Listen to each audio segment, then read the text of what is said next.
জোট নিয়ে নওশাদ সিদ্দিকী জানান, গত রাত অবধি আলোচনার দরজা খোলা ছিল, কিন্তু সদর্থক উত্তর আমাদের কাছে আসেনি। আমরা অনেকটা নেমেছি, কিন্তু দেখছি শুধু আলোচনা হচ্ছে আর সময় আমাদের থেকে দ্রুত কেটে নেওয়া হচ্ছে। যাদের সাথে আলোচনা হচ্ছে তারা 4বার আসন ঘোষণা করে দিল, কিন্তু যে আসনগুলো আমাদের ছাড়তে হতো সেগুলোতে তারা প্রার্থী ঘোষণা করে দিল। ন্যূনতম সম্মান আমাদের দেওয়া হচ্ছে না, তাই আমরা এই আসন ঘোষণা করতে বাধ্য হলাম। আমরা যাদের সাথে জোট করতে বসেছিলাম, হয়তো অজান্তে তাদের মনে আরএসএস এর মতাদর্শ ঢুকে গেছে। তারা চাইছে না এ রাজ্য থেকে আইএসএফ উঠে আসুক, এ রাজ্য থেকে তৃণমূল বিজেপি পরাস্ত হোক। হয়তো তাদের অজান্তে আরএসএস এর মতাদর্শ তাদের মনের মধ্যে ঢুকে গেছে, তাই তারা জোট করতে অনীহা প্রকাশ করলো।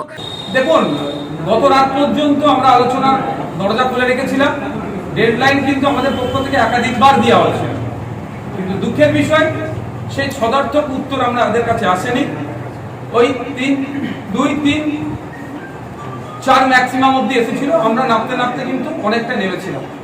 ইতিমধ্যে আমরা কি দেখছি, শুধু এই আলোচনা বসাবসি হচ্ছে, সময়গুলোকে আমাদের দিক থেকে যেন দ্রুতভাবে কেড়ে নেওয়া হচ্ছে। কিন্তু অপর প্রান্তে দেখছি যাদের সাথে আলোচনায় বসছি তারা 4টে ফেজে অনেক কটাই সিট ঘোষণা করে দিলেন।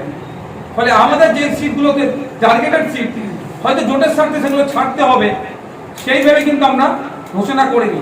কিন্তু দেখছি যে আমাদের যে লক্ষ্যে ন্যূনতম সম্মানজনক জায়গাতে আমাদেরকে দেওয়া হচ্ছে না। ফলে আমাদের দ্বিতীয় পর্যায়ে সিট ঘোষণা করতে আমরা এক প্রকার বাধ্য হলাম।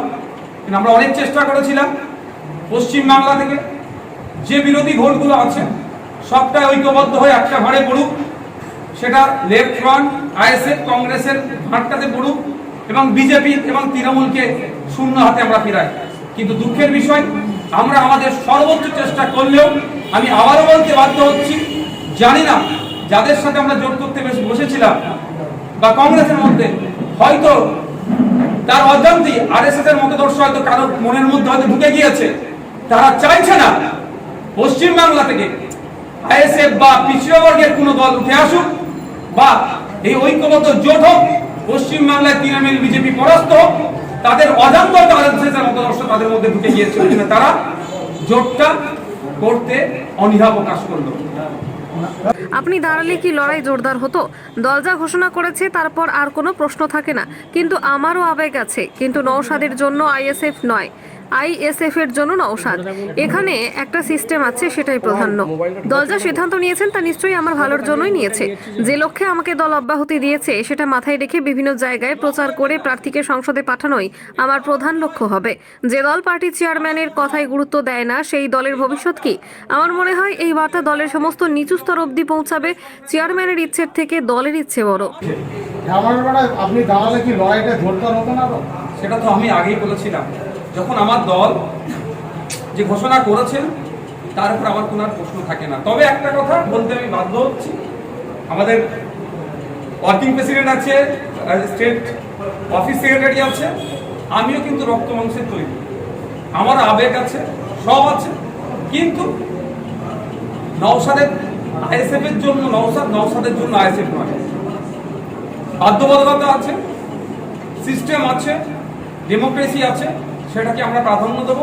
হয়তো সাময়িকভাবে আমাকেও খারাপ লাগছে, অনেকের হয়তো খারাপ লাগতে পারে, কিন্তু আমি এটা মনে করি দল যে সিদ্ধান্ত নিয়েছে সমগ্র মানুষের জন্য ভালো হবে এবং আমার জন্য ভালো কিছু আগামী দিনে আছে, সেই জন্যই দলের সিদ্ধান্ত নিয়েছে, এটাকে শিরোধার্য আমি মেনে নিলাম।